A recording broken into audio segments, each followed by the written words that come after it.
Vanildo's Journey is a standard JRPG with a very appropriate name. It stars the aged adventurer Vanildo, father of 3, on a quest to find his missing adoptive son, Ronaldo. There are your usual fantasy and adventuring tropes in here. The corrupt drunken guards, pious power-mad priests, lost lovers driven from town by political and social intolerance, the works.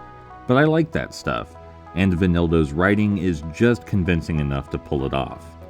Vanildo himself is a fairly likable character, however generic he is as he ponders his own approaching death, interacts with his boisterous children, and it's cool to piece together the elements of his past from context clues and expository dialogue alike.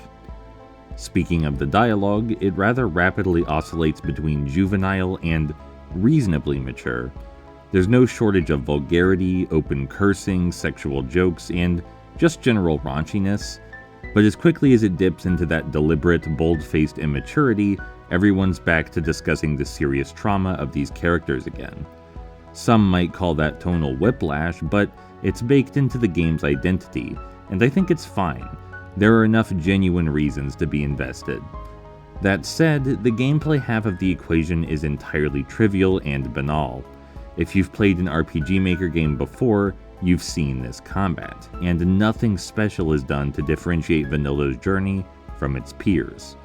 As mildly intrigued as I was by the narrative, it comes to a grinding halt whenever I'm forced to trade blows with some random doofus for the next 5 minutes.